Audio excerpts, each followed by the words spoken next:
सन्माननीय सभापती महोदय, ही जी लक्षवेधी मी विचारली आहे ती परवा माननीय वित्तमंत्र्यांनी 7व्या वेतन आयोगाबाबत विस्तारानं उत्तर दिलेलं आहे. सरकारने मान्य केलेलं आहे. पण राज्यातल्या 19 लाख सरकारी निमसरकारी कर्मचारी आणि शिक्षक यांची मागणी अशी आहे की तुम्ही कधी करणार, हा मुद्दा आहे. पहिला प्रश्न.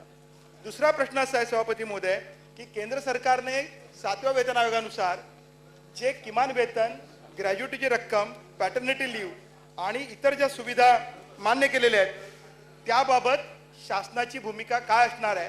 म्हणजे ही योजना सगळ्या कंत्राटी कर्मचाऱ्यांना, सभापती महोदय, 21,000 रुपये किमान वेतन हे निश्चित केलेलं बेसिक पे मध्ये वाढ करून, आणि त्यामुळे हे वेतन तुम्ही सगळ्या कंत्राटी कर्मचाऱ्यांना, एक मिनिट राज्यमंत्री महोदय आपण सावकाश द्या, सगळ्या कंत्राटी कर्मचाऱ्यांना त्याच्यामध्ये मंत्रालयापासून जिल्हा परिषदेपासून ते सगळ्या अनुदानित शाळांमधले शिक्षक, जे शिक्षण सेवक म्हणून पूर्वी ज्यांना आपण म्हणायचो, परिवीक्षाधीन शिक्षक, यांना हा केंद्र सरकारची जी नवी योजना आहे किमान वेतनाची ती लागू करणार का, हा दुसरा प्रश्न. आणि तिसरा प्रश्न ज्याच्याबद्दल माननीय वित्त राज्यमंत्र्यांनी 2-3 बैठका घेतल्या आहेत, माझी त्यांना विनंती आहे की पेन्शनच्या संदर्भामध्ये एक मोठी लढाई सुरू आहे. दोन प्रश्न स्पेसिफिक विचारतोय, फक्त लक्षात यावं म्हणून विचारतोय. तिसरा प्रश्न जो महत्वाचा आहे तो असा आहे की 2005 नंतरच्या बद्दलचं शासन त्यांना काही पर्यायी योजना आणणार का, हा एक. पण त्याच्यातला सगळ्यात महत्वाचा प्रश्न की माननीय हायकोर्टाने मुंबईच्या एक इंटरिम रिलीफ दिलेला आहे की 2005च्या अगोदर ज्या नेमणुका झालेल्या आहेत त्यांच्या संदर्भात जुनी पेन्शन लागू केली पाहिजे.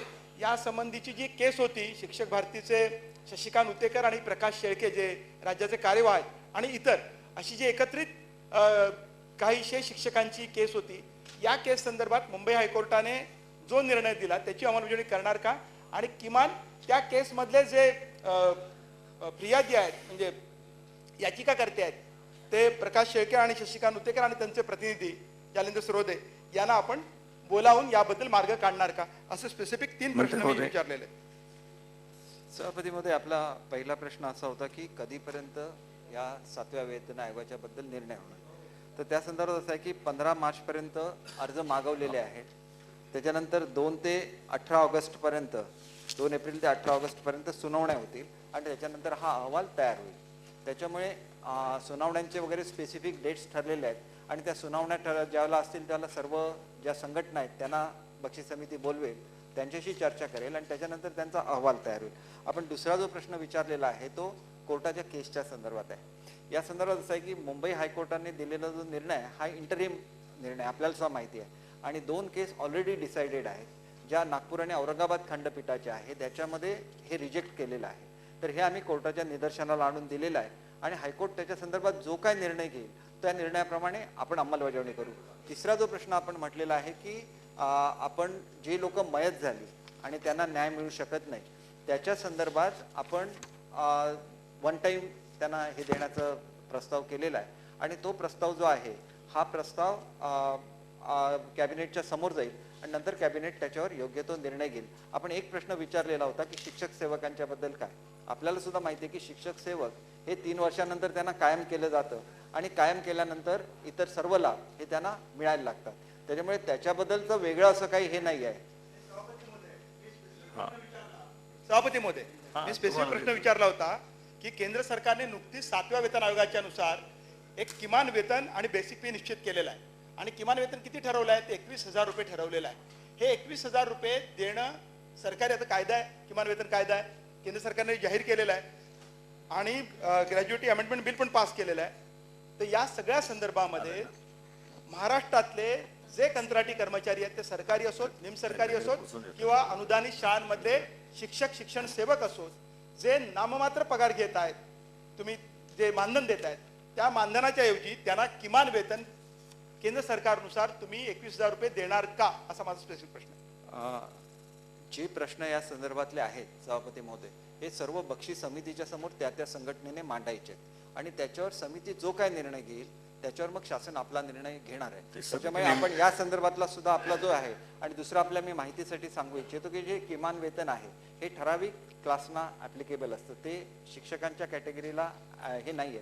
तरी पण हा मुद्दा मी तपासून बघेन, कारण हा मुद्दा नव्याने काढलेला आहे. सभापती महोदय, हा मुद्दा मंत्री मी महोदयाने तपासून सांगितलं बघेन. बक्षी कमिटी त्याकरता नियुक्त आपण- केली आहे, त्यांनी जो काही निर्णय देईल ते मान्य करेल गव्हर्नमेंट. आता त्याच्यामध्ये काय, आता आपण पुढे काय करायचं असलं तर काय सभापती मध्ये मान्य मंत्री मध्ये पॉझिटिव्ह उत्तर मग देत आता प्रश्न आहे. हा कसे जो निर्माण मुद्दा झाले? बक्षी कमिटीकडे ते ढकलत नाहीये, हा मुद्दा ते बक्षी कमिटीकडे ढकलत नाहीये. तुम्ही जर लक्षात घेतलं असेल, तुम्ही केंद्र सरकारची मी अगदी पहिल्या पॅरातच म्हटलेलं आहे की किमान वेतन, बेसिक पे, ग्रॅज्युएटी, मॅटर्निटी लिव्ह आणि पॅटर्निटी लिव्ह याबद्दल केंद्र सरकारने केंद्रीय शाळांतले जे शिक्षक आहेत त्यांना ऑलरेडी लागू केलेलं आहे केंद्रीय शाळेतल्या शिक्षकांना. त्यामुळे ते तुम्हाला अनिवार्य आहे की राज्यातल्या शिक्षकांनाही ते लागू करण्याबाबत तुम्ही पॉझिटिव्हली त्याबद्दल विचार करणार का, एवढं सांगावं, ऐकून घ्यावं आणि मांडावं. मी पुन्हा एकदा सभापती मध्ये आपल्या निदर्शनाला आणून देऊ इच्छितो की हे जे मिनिमम पे आहे, आपण मगाशी 21,000 जे म्हटलेलं होतं, हे मिनिमम पे स्केल हे त्या कॅटेगरीला मिनिमम पे स्केल ठरवलेलं आहे आणि ते 18,000 रुपये आहे मिनिमम पे स्केल त्या कॅटेगरीना. परंतु ती कॅटेगरी त्यांना ऍप्लिकेबल होते की नाही किंवा त्या संदर्भात महाराष्ट्राने कुठला निर्णय घ्यावा याच्या संदर्भात कमिटी आहे. संघटनाने आपलं जे म्हणणं आहे ते कमिटी समोर मांडवावं आणि कमिटी त्याच्यावर योग्य तो निर्णय घेईल.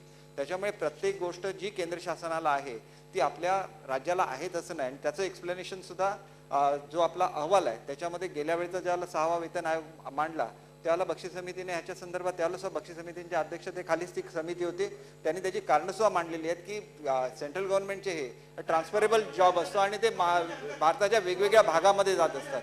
त्याच्यामुळे त्याची कंपॅरिझन होत नाही. ते आपण वाचून बघा, त्याच्यामध्ये तसंच आहे, प्रिंटेड आहे रिपोर्ट. मी काय माझ्या पदार्थ सांगत नाही, आपण आणि सुद्धा सांगितलं की पॉझिटिव्ह मंत्री महोदय उत्तर देत आहेत, त्यांनी उत्तर दिलं.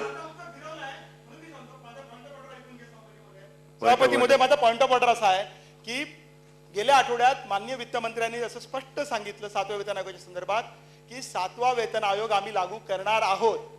फक्त तो कसा करायचा, म्हणजे समकक्ष पद कोणती एवढीच निश्चिती बक्षी कमिटीला करायची आहे. पगार कमी जास्त करण्याबद्दलचा नाहीये, लागू होतो की नाही हा मुद्दा नाहीये, की तिथलं जे पद आहे ते इथं आहे की नाही समकक्ष एवढीच त्याची कार्यकक्षा आहे. बरोबर आहे मंत्री महोदय?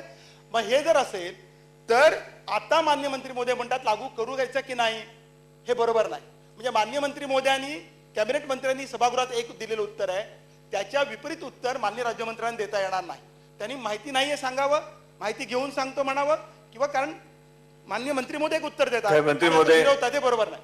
म्हणजे आपल्याकडे माहिती नाही तसं आहे की माहिती आपण देता ते बरोबर आहे. साहेब, असं आहे की मंत्री महोदयाने सभागृहामध्ये जे उत्तर दिलं ते त्यांनी उत्तर दिल्यामुळे ते बंधनकारक होणार, ह्याच्याबद्दल काय प्रश्न आहे. त्याच्यामुळे हा पुन्हा प्रश्न विचारण्याचा प्रश्न उद्भवत नाही. मग मंत्री महोदय ह्याच्यावर नेमकं हे देऊ शकतील की कुठल्या कॉन्टेक्स्ट मध्ये ते बोललेले आहेत याचं उत्तर नेमकं मंत्री महोदय सांगू शकतील, पण आज मंत्री महोदय इथं नाही आहेत. त्याच्यामुळे मला असं वाटतं की हा जो आपला प्रश्न आहे हा मी मंत्री महोदयांपर्यंत नेईन आणि त्याच्या संदर्भात आवश्यकता असेल तर मंत्री महोदयांच्या संदर्भात संबंधित